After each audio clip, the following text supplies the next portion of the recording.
冇人可以諗得到，2026年呢份新鮮出爐嘅香港福布斯富豪榜，會將澳門何家維持咗半個幾世紀嘅體面撕到一乾二淨。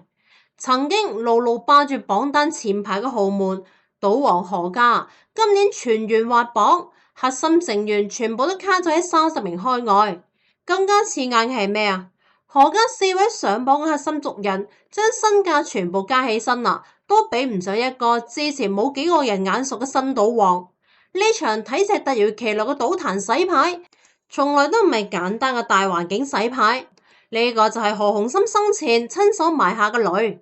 挨咗幾十年，壓咗一代又一代，終於喺2026年徹底咁炸咗啦。今日呢，我哋唔講賭王4房17子嘅狗血八卦，淨係拆最真實嘅江湖局，睇下當年何鴻燊為咗獨吞話語權，踢走老行尊賭聖葉漢嘅時候，到底係輸咗啲咩保命嘅底牌啦？睇下何超瓊最近點解要喺短短嘅5日之內頂住風口瘋狂清倉套現，斷臂求生呢？再嚟睇下嗰個默默咁樣蟄伏咗幾十年，一出手就已經完成咗賭壇改朝換代嘅新賭王，憑咩嘢可以笑到最後啦？第一張榜單試誰嘅體面。2026年福布斯香港50大富豪榜前排嘅格局咧冇咩大嘅變動，李嘉誠家族依個係穩坐榜首，恒基、新世界呢啲老牌地產豪門咧牢牢守咗前3個位置，唯獨是博彩板塊直接嚟咗個斷崖式嘅大換血。何家呢邊一共2位核心成員上榜，何超瓊作為家族而家嘅話事人，以45億美金嘅身價排咗喺第23位，梁安琪21.5億美元排咗喺44位，兩人加起身合計係66.5億美金，放喺10年前隨便一個何家核心人物都可以衝上去前10，如今2個人綁埋一齊都逼唔入前20。反觀呂耀東啦，家族身價直接衝到去127億美金，排喺榜單嘅第9位，比何家高出一半有多點講呢？差距直觀到殘酷㗎。曾經一手掌控住澳門賭業半壁江山，連港督都要俾翻3分面子嘅何家，如今成個家族都拼唔過一個後輩。好多人第一時間見到呢一個名都懵咗喺度。呂耀東到底係邊一個憑空冒出嚟嘅黑馬，憑咩可以直接登頂新賭王事實上佢從來都未咩黑馬，只係一直收埋喺聚光燈嘅後面，從來都唔搶輿論風頭，默默咁樣扎根賭壇底盤，積累實力。佢係呂志和嘅長子，銀河娛樂現任董事會主席。2024年年底，呂志和正式退任，將成個集團嘅大權全權交咗喺佢手入面，完成咗2代人平穩嘅權力交接。好多人對於呂家冇咩概念淨係知道何鴻燊係賭王，以為澳門賭業一直係何家話晒事，其實根本就唔係㗎。澳門賭壇從來都唔止何鴻燊一個大佬，從2002年賭牌開放嘅嗰日起，銀河娛樂就一直係澳娛最忌憚嘅對手。呢幾年入面營收利潤都咬得好緊，只係呂家父子向來係低調，唔中意接受採訪，唔中意搞排場，江湖上面嘅風頭，媒體嘅版面從頭到尾都被何家搶走咗。外界淨係記得何鴻燊嘅傳奇人生，記得佢嘅4房太太、17個仔女，記得佢嘅風流韻事，佢係忘記咗當年賭王可以坐穩江山，本身就收埋咗一場贏咗戰局，佢係埋下咗禍根嘅陳年恩怨。而呢段塵封半個幾世紀嘅舊賬，正係何家如今崩盤嘅源頭。第2章，賭聖同埋賭王嘅奪權局。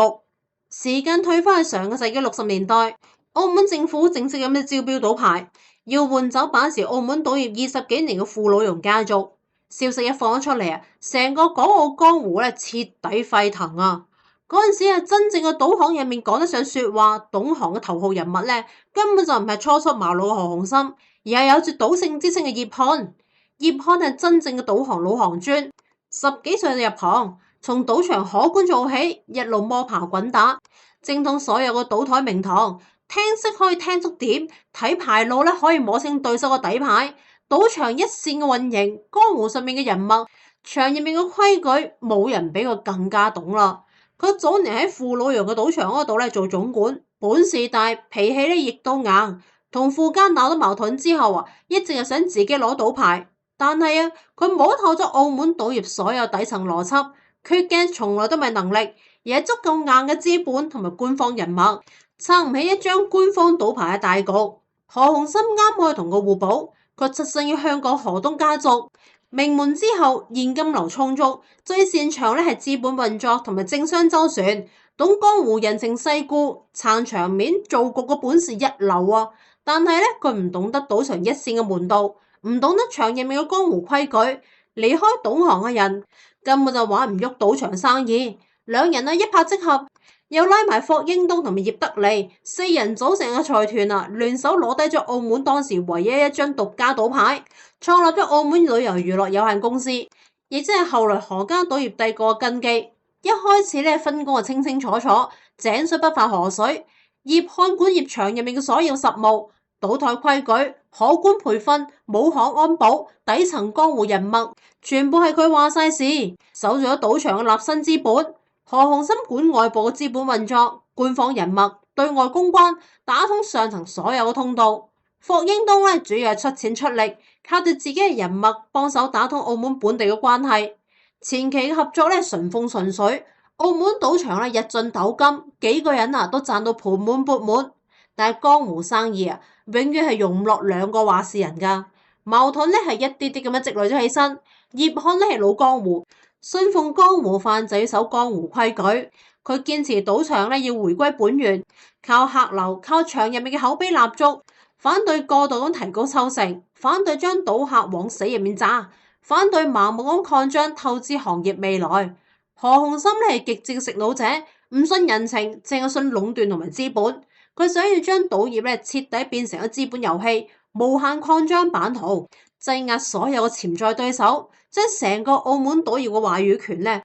全部捏在自己一個人手入面。理念不合，權力之爭啊，自然就嚟咗啦。何鴻燊嘅手腕從一開始咧就比葉漢硬得多噶啦，佢先係拉住霍英東等個股東啊，一步步咁樣修改公司嘅章程，限制葉漢嘅簽字權同埋人事任免權，跟住咧將自己嘅親信一個個咁安插入管理層，慢慢滲到去到場入面嘅各個核心崗位，再借住擴充股本嘅名義，一步步咁稀釋咗葉漢手入面嘅股份。等葉漢反應過嚟嗰陣時啊，自己已經被徹底架空咗啦。後來啊，葉漢被迫辭去咗總經理，手入面咧係得翻一啲股份嘅啫，連賭場大門啊都好少可以入去噶啦。再去到後來啊，何鴻燊乾脆連股份都唔留俾佢啦，逼到佢係將手入面嘅股權全部套現走人，徹底咁踢走呢位初代賭聖，獨吞咗澳娛嘅所有話語權。嗰一場博弈啊，何鴻燊贏得乾淨利落，從此徹底坐穩咗澳門賭王嘅位置。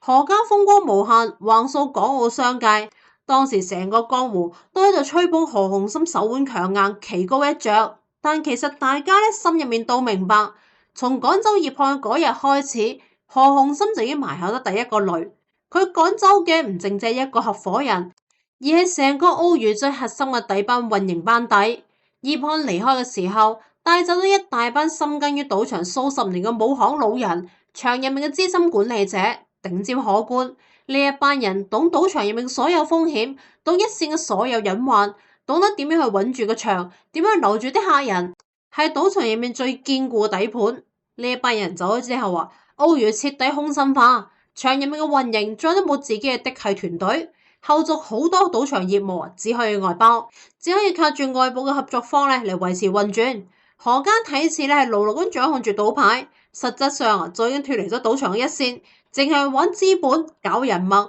唔懂得真正嘅賭場運營，亦唔懂得點樣去控風險。當然啦，葉漢啊，亦都唔係簡單噶。被踢走之後咧，冇少反擊，佢先係咧走到去公海開賭船，鬥過咗澳門嘅監管，直接去搶澳娛嘅高端客戶，一度將澳娛嘅 VIP 生意搶走一大半，逼到何鴻燊不得不咁樣跟住開賭船嚟應對。後來啊，佢又牽頭搞咗澳門嘅賽馬會，另起爐灶同埋澳娛對住嚟搞，兩人鬥咗成世人啦，從後生鬥到去白頭。只係啊，葉漢再點樣搞作啊，亦都冇辦法再攞翻賭牌。何鴻燊靠住壟斷地位，始終係壓佢一頭。但係贏咗葉漢嘅何鴻燊唔會諗得到，自己當年為咗奪權挖走咗個根基啊，會喺半個幾世紀之後變成咗拖垮成個家族嘅第一個窟窿。第3章，深埋半生嘅三房暗雷，趕走葉漢呢，只係埋下咗第一個雷。為咗坐穩獨一無二嘅賭王名頭啊，滿足自己嘅擴張野心，何鴻燊緊接住咧就埋下咗第二個雷，瘋狂咁樣加槓桿，佈局海內外重資產。佢唔滿足於淨係賺澳門賭場嘅錢，要將生意鋪退全世界。先係大舉咁進軍美國，斥巨資重創投資美高梅，攞低拉斯維加斯嘅賭場物業，搭建喺海外酒店綜合體。緊接住咧又進軍咗葡萄牙、越南、菲律賓。到處都攞地開賭場，將大半個家族現金流都掟咗喺海外市場。本土呢一邊亦都冇停低噶，除咗博彩，仲跨界搞地產、搞航運、搞航空、搞旅遊，咩熱門就做啲咩嘢，咩可以撐起場面咧就投啲咩嘢。短期嚟睇咧，效果確實係風光啦。何家嘅版圖橫跨海內外，生意涉及10幾個行業，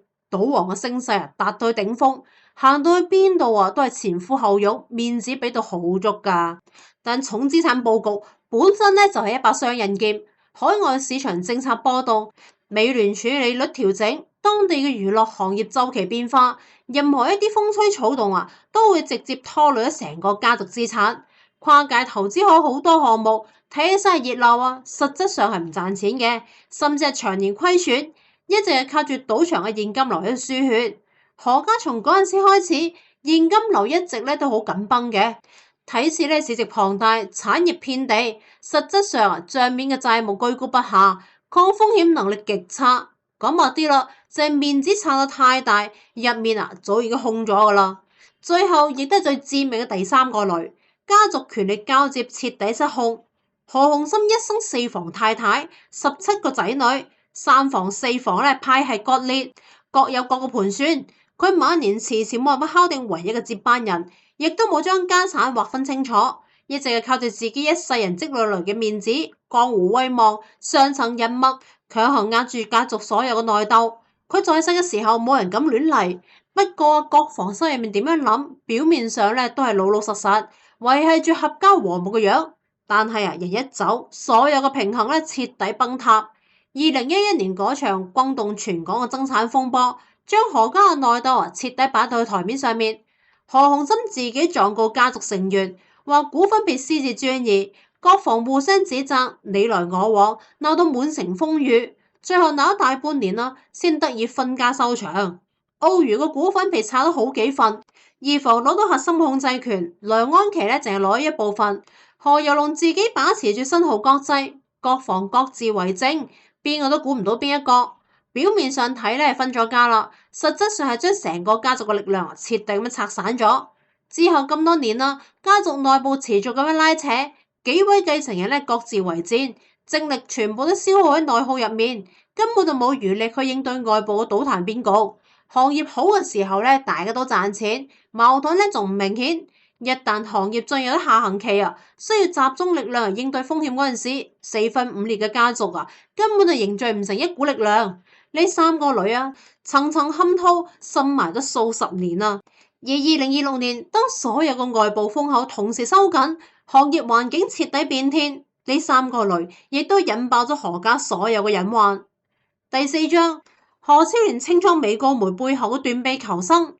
2026年5月底到6月初，短短5個交易日之內，何超瓊分5筆徹底清倉手入面所有美高梅國籍嘅美股股份，一共拋售306.6萬股，持股比例直接歸零，合計套現1.4億美金，折合港幣大概係11億。呢一筆交易當時引發全網熱議，有人話何超瓊係睇淡博彩行業，準備全面轉型；有人話佢係睇空到美股，高位套現。其實都唔係噶。呢一個係最直白嘅斷臂求生，係何家直面父親遺留嘅暗雷，不得不做出嘅子孫選擇。好多人都唔知道何家同埋美高梅嘅淵源可以追溯去到2002年。當年澳門賭牌開放，從1張變成3張。澳娛雖然係保住咗1張，但係面對永利、威尼斯人呢啲外資對手，運營能力跟唔上個短板即刻就暴露咗啦。為咗保住競爭力何超瓊出面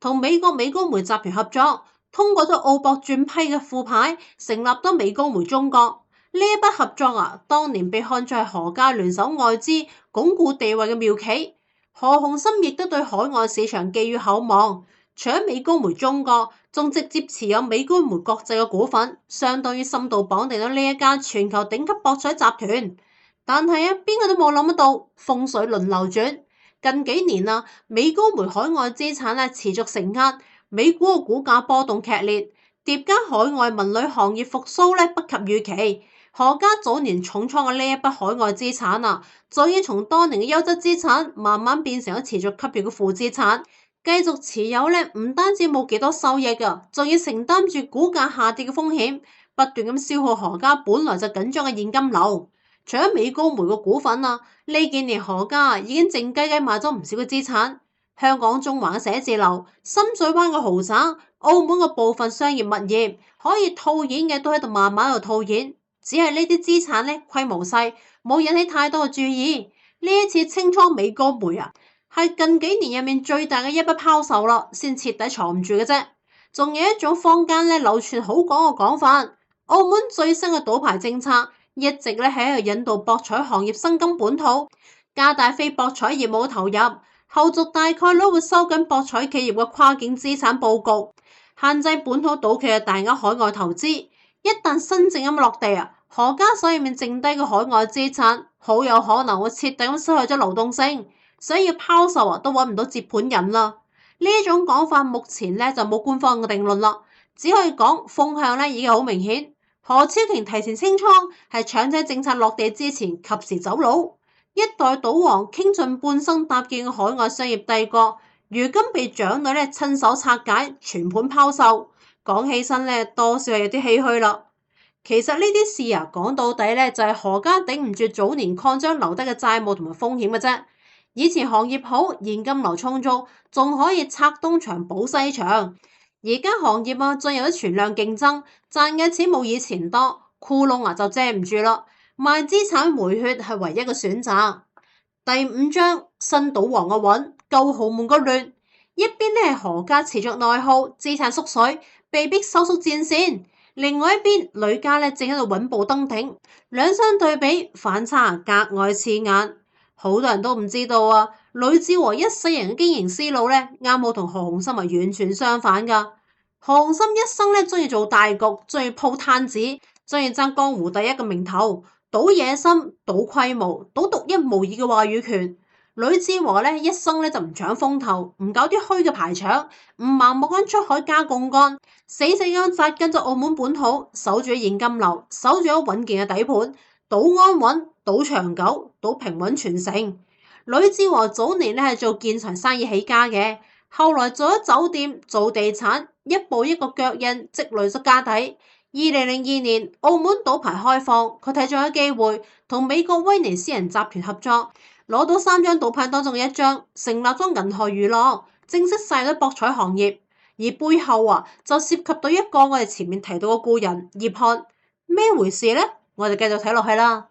當年啊，呂志和嘅銀河娛樂背後有一位神秘嘅金主鼎力支持。呢一位金主唔單止投咗巨額嘅資金，仲明確要求唔露面，絕對唔出現喺股東名單當中。佢正係葉漢個仔葉維洲。喺葉維洲嘅資金加持之下，呂志和成功攞低一張賭牌，而葉維洲喺事成之後徹底消失公眾視野，就好似從來都冇參與過呢一場博弈。所以咧，我哋就話葉漢最後雖然輸咗，但係佢埋下咗呢個棋，終於喐咗啦。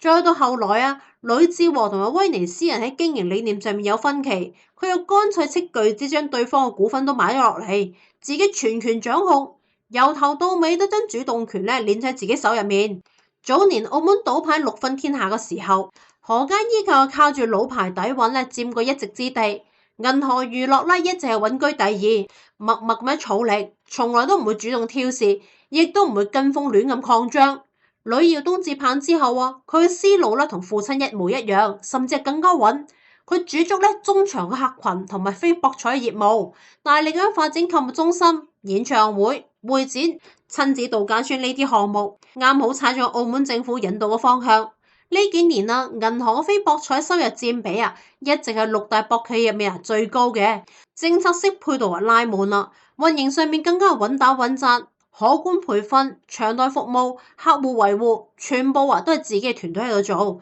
根基紮到極深。更加關鍵嘅係家族傳承，呂家完全避開咗何家所有大坑。呂志和好早就已經做好晒家業劃分，長子呂耀東全權接管澳門核心嘅博彩業務。其餘嘅仔女分管咗地產、海外酒店、行政後勤，分工明確，權責清晰，邊個都唔搶邊個嘅地盤。成個家族冇爭產，冇派系對立，所有人都向住一個方向嚟發力，每一分嘅精力係浪費喺內鬥上面㗎。